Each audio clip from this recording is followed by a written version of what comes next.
سامعین، بلا شبہ ناموس رسالت تمام مسلمانوں کے ہاں ہمیشہ سے نہایت ہی اہم مسئلہ رہا ہے۔ اسلام کے دور اولین سے لے کر آج تک مسلمان سب سے زیادہ حساس اور جذباتی اسی مسئلہ کے حوالے سے رہے ہیں، اور سب کا شروع سے لے کر آج تک سب کا متفقہ ایک ہی نظریہ اور ایک ہی فیصلہ ہے، من سب نبیا فاقتلوہ۔ یہی وجہ ہے کہ علماء اسلام نے ہر دور میں اس نازک ترین مسئلہ کو اپنی تحریرات و تصنیفات کا موضوع بنایا ہے۔ اس پر کئی کتب لکھی جا چکی ہیں، اور سب سے زیادہ جامع کتاب علامہ ابن تیمیہ کی الصارم المسلول علی شاتم الرسول سمجھی جاتی ہے، لیکن وہ کتاب صدیوں پہلے لکھی گئی اور اس کا ماخذ بھی فقط فقہ حنبلی ہے۔ اردو زبان میں بھی تحفظ ناموس رسالت پر بہت سے علماء نے طبع ازمائی فرمائی، کافی اچھی کتابیں لکھی، لیکن ان تمام کتب کا اگر بنظر غائر جائزہ لیا جائے تو یہ بات سامنے آتی ہے کہ دور حاضر کے اعتبار سے اس موضوع پر لکھی گئی کتب میں سے کسی بھی کتاب کو ایک مکمل اور جامع کتاب قرار نہیں دیا جا سکتا۔ لہٰذا ایک عرصہ سے یہ ضرورت محسوس کی جا رہی تھی کہ تحفظ ناموس رسالت کے حوالے سے کوئی ایسی کتاب منصہ شہود پر ضرور آنی چاہیے کہ جس میں اس عام ترین موضوع کے تمام پہلوؤں کا مکمل احاطہ کیا گیا ہو۔ ایک طرف اگر وہ مذہبی دلائل سے مزین ہو تو دوسری طرف قانونی اور تاریخی اعتبار سے بھی وہ ایک جامع ترین کتاب ہو۔ چنانچہ اس شدید ترین ضرورت کو پورا کرنے کی ذمہ داری علامہ سید حبیب الحق شاہ صاحب نے اٹھائی۔ 2011 میں انہوں نے اس پروجیکٹ پر کام کا آغاز کیا اور تقریباً 10 سال کا طویل عرصہ صرف کر کے مارچ 2021 میں 1184 صفحات پر مشتمل تحفظ ناموس رسالت عالمیوں اسلامی و عالمی قانون کے نام سے ایک شاہکار کتاب مرتب کر کے امت مسلمہ کو نہایت ہی قیمتی تحفہ پیش کیا ہے۔ یقیناً ان کا یہ کارنامہ ہمیشہ یاد رکھا جائے گا اور روز قیامت تک ان کا نام امت مسلمہ کے موصلوں میں شامل رہے گا۔ اس عظیم شاہکار کو مرتب کرنے میں وہ کن کن مراحل سے گزرے، کتنی مشکلات کا سامنا کرنا پڑا اور انہیں کس قدر محنت کرنا پڑی، اس کی حقیقت سے وہی شخص آگاہ ہو سکتا ہے جو تحقیق و جستجو کے اس بحر زخار میں تیرنے کا ہنر اور اس وادی پرخار میں چلنے کا سلیقہ جانتا ہے۔ یقیناً یہ ایک مشکل کام تھا جسے انہوں نے بخوبی نبھایا۔ میر تقی میر کا شعر ہے، مجھ کو شاعر نہ کہو میر کے صاحب میں نے، مجھ کو شاعر نہ کہو میر کے صاحب میں نے، درد و غم کتنے کیے جمع تو دیوان ہوا۔ سامعین، اس کتاب کا لکھنا ایک ضرورت بھی تھی، دور حاضر کے مسلمانوں کی شدید خواہش بھی تھی، علماء امت پر یہ ایک قرض بھی تھا اور ایک فرض بھی۔ الحمدللہ اس قرض کو ادا کرنے اور اس فرض کو نبھانے کا صحرا رب لم یزل نے سید حبیب الحق شاہ صاحب کے سر سجایا ہے۔ یہ ان کے لیے ان کے انتہائی قابل احترام والد گرامی خالمادہ سادات سلطان پور اور ادارہ ضیاء العلوم سب کے لیے باعث فخر ہے، اور بارگاہ نبی صلی اللہ علیہ وسلم میں سید حبیب الحق شاہ صاحب کی مقبولیت کی سند ہے۔ اس عظیم کتاب کی تکمیل پر ہم ان کو سلام پیش کرتے ہیں یقیناً وہ خراج تحسین کے اور مبارکباد کے مستحق ہیں۔ سامعین عزیز وقار، تحفظ ناموس رسالت اسلامی و عالمی قانون فقط ایک کتاب نہیں بلکہ یہ ایک دستاویز ہے، ایک انسائکلوپیڈیا ہے۔ اس میں فضائل بھی ہیں، مسائل بھی ہیں، دلائل بھی ہیں، اعتراضات کے جوابات بھی ہیں۔ نہایت علمی انداز میں ناموس رسالت کا دفاع بھی ہے اور دشمنان اسلام کے لیے، ناسمجھوں کے لیے دعوت الی الحق بھی ہے۔ اس میں مذہبی دلائل کو ترجیح دینے والوں کے لیے مذہبی دلائل ہیں، قانونی زبان سمجھنے والوں کے لیے قانونی حوالے ہیں، جبکہ ہر چیز کو تاریخ کے آئینے میں دیکھنے والوں کے لیے سید حبیب الحق صاحب نے پوری تاریخ اٹھا کر ان کے سامنے رکھ دی۔ قبل مسیح ہو یا بعد از مسیح، قبل از تاریخ ہو یا بعد از تاریخ، قبل از اسلام ہو یا بعد از اسلام، قدیم رومن تہذیب ہو یا یونانی تہذیب، قدیم ایرانی تہذیب ہو یا عربوں کی قدیم تہذیب یا جدید مغربی تہذیب، انہوں نے تاریخ کے ہر دور کو پڑھا، انہوں نے تہذیب کے ہر دور میں، ہر تہذیب میں جھانکا اور اپنے موقف کو سمجھانے کے لیے دلائل و براہین کے انبار لگا دیے۔ سامعین، حیرت اس بات پر ہے کہ ایک اکیلے آدمی نے اتنا بڑا کام کیسے کر لیا۔ آپ بھی یقیناً حیران ہوں گے کہ سید حبیب الحق صاحب نے اس کتاب میں 700 سے زائد کتب کے ہزاروں حوالے پیش کیے،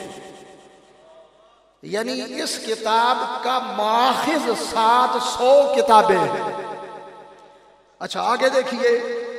اور کمال یہ ہے کہ یہ حوالے فقط اردو یا عربی زبان میں نہیں ہیں، بلکہ مصنف نے عربی، اردو، فارسی، انگریزی، سنسکرت، ہندی، لاطینی، اطالوی، جرمن، عبرانی، آرامی، یونانی اور ایران کی قدیم زبان ہند سمیت تقریباً 13 زبانوں کے حوالے اس زبان کی اصل عبارت اور اصل رسم الخط کے ساتھ ترجمہ پیش کی۔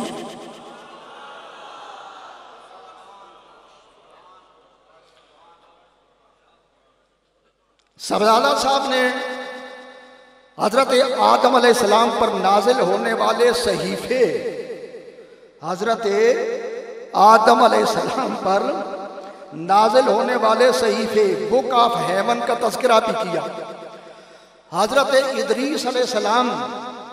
پر نازل ہونے والے صحیفے بک آف اینوک اور عربی میں اخنوک کا تعارف بھی پیش کیا اور اس کے کئی حوالے بھی نقل کیے۔ حضرت نوح علیہ السلام اور آپ کے صاحبزادے حضرت سام بن نوح کے صحیفے گنز اربع کا تذکرہ کیا اور حوالوں کا اہتمام بھی فرمایا۔ اچھا آگے چلیے، حبیب الحق صاحب نے اپنی اس کتاب میں صرف اسلامی کتب سے ہی حوالہ جات نقل نہیں فرمائے، بلکہ مختلف انبیاء دستیاب کتب، ٹھیک ہے نا، نازل ہونے والی دستیاب کتب، صحائف،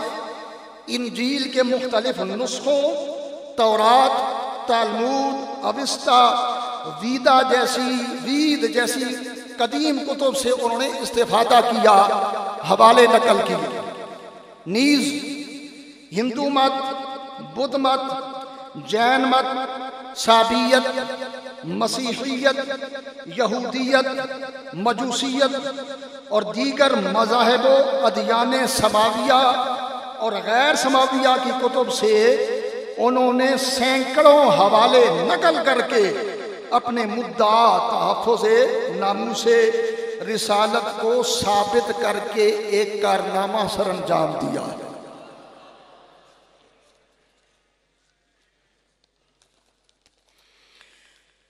قدیم یونانی قوانین، رومن امپائر کے قوانین، قدیم مغربی قوانین، جدید مغربی قوانین، اسلامی ممالک کے قوانین، غیر مسلم ممالک مثلاً امریکہ، برطانیہ، Canada, Austria, Ireland, Finland, Holland, Poland, New Zealand, Italy, Spain, Denmark, Norway, روس، جرمنی، جاپان، یونان، مالٹا، میانمار، سنگاپور، برازیل اور اسرائیل سمیت 40 سے زائد ممالک کے قوانین سے دلائل نقل کر کے مصنف نے اس کتاب کی اہمیت کو مزید بڑھا دیا ہے۔ سامعین کرام، یہ کتاب حیرتوں کا ایک سمندر ہے۔ 300 کے قریب صفحات پر قرآن و حدیث، فقہ اور دیگر اسلامی مآخذ سے توہین انبیاء کے مرتکبین کی سزاؤں کے احکام پھیلے ہوئے ہیں۔ پھر اس میں کمال کا حسن ترتیب بھی ہے۔ ملاحظہ کیجئے، قرآن مجید میں توہین انبیاء کا حکم، حدیث اور سنت رسول سے توہین انبیاء کا حکم، خلفائے راشدین اور صحابہ کرام کے فیصلے، فقہ حنفی، فقہ مالکی، فقہ شافعی، فقہ حنبلی سے دلائل،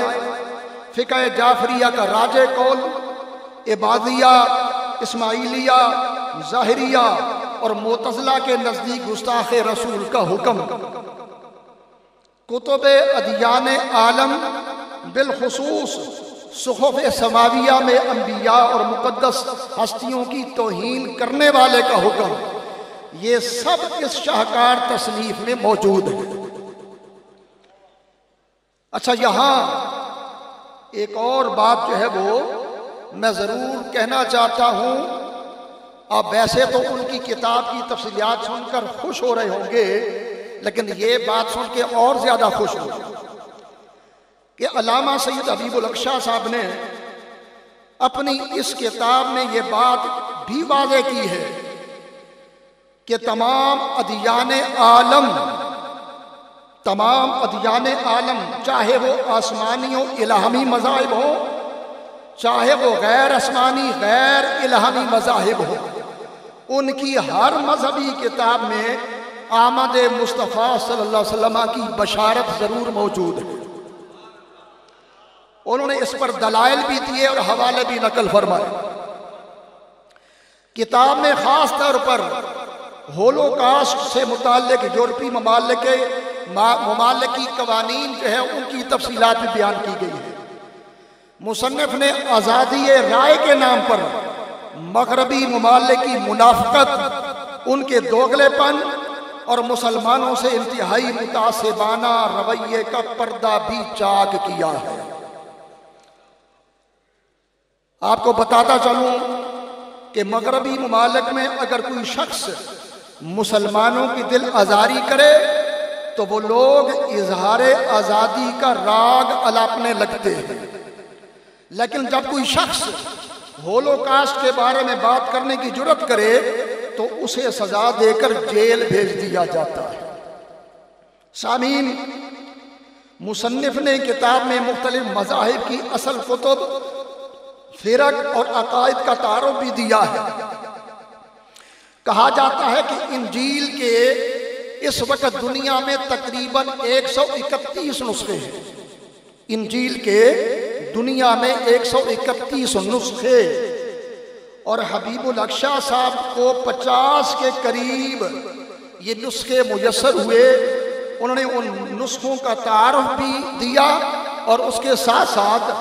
تورات اور انجیل کے نسخوں میں جو اختلاف ہے اور جو تعریف کی ہے یہودیوں نے اور عیسائیوں نے، اس کو بھی واضح کیا۔ علاوہ ازیں پاکستان میں قانون تحفظ ناموس رسالت اور اس کی مکمل تاریخ، تحفظ عقیدہ ختم نبوت کے حوالے سے تحریکات، اس سلسلہ میں کی جانے والی کوششوں اور امتناع قادیانیت آرڈیننس کا مکمل جائزہ پیش کیا ہے۔ غازیان ناموس رسالت اور شہدائے ناموس رسالت کا مبارک تذکرہ بھی اس کتاب کا حصہ ہے، اور شہید ناموس رسالت غازی ممتاز حسین قادری کیس سے متعلق مکمل عدالتی کارروائی اور دلائل بھی اس کتاب کی زینت ہے۔ سامعین، میں نے اس کتاب کا طائرانہ جائزہ لیا ہے اور میں اس نتیجے پر پہنچا ہوں کہ تحفظ ناموس رسالت کے اس عام ترین موضوع پر اتنی جامع، اتنی مکمل تصنیف اور مشرق سے لے کر مغرب تک ہر فرد کے لیے اس قدر نفع بخش کتاب کسی بھی زبان میں آج تک نہیں لکھی گئی۔ اس شاہکار کتاب کی تصنیف پر بلا شبہ حضرت صاحبزادہ صاحب داد و تحسین اور ڈھیروں مبارکباد کے مستحق ہیں، اور میں سید حبیب الحق شاہ صاحب کو اس لیے بھی مبارکباد دینا چاہتا ہوں، توجہ سے سنیے گا۔ میں سید حبیب الحق شاہ صاحب کو اس لیے بھی مبارکباد پیش کرنا چاہتا ہوں کہ یہ کتاب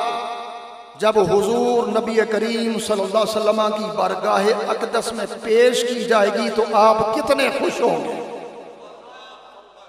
آپ کتنے خوش ہوں گے۔ یقیناً چہرہ انور پر تبسم ہوگا اور آپ اس کتاب کے مصنف کی طرف محبت کی ایک نگاہ ضرور ڈالیں گے۔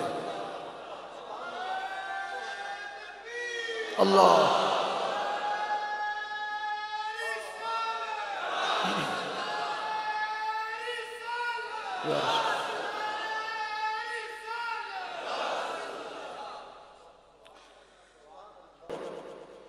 الحمدللہ دینی مدارس میں طلباء کو علم بھی پڑھایا جاتا ہے، انسانیت بھی سکھائی جاتی ہے اور احترام آدمیت کا درس بھی دیا جاتا ہے۔ انہی مدارس میں سے کئی ایسے طلباء فارغ و تحصیل ہوتے ہیں جو اپنے اداروں کا نام روشن کرتے ہیں۔ سید حبیب الحق شاہ صاحب دینی اور دنیاوی دونوں طرح کے علوم سے آراستہ ہے۔ انہوں نے سکول میں پڑھا، کالج میں پڑھا، یونیورسٹی میں پڑھا، قانون کی تعلیم حاصل کی، لیکن میں کہتا ہوں کہ اس سب کے باوجود وہ جامعہ رضویہ ضیاء العلوم کے ایک فارغ و تحصیل طالب علم ہے، اور انہوں نے تحفظ ناموس رسالت جیسی بے مثال کتاب لکھ کر روز قیامت تک کے لیے اپنے ادارے کا نام روشن کر دیا۔ اللہم زد فزد، وآخر دعوانا الحمدللہ رب العالمین۔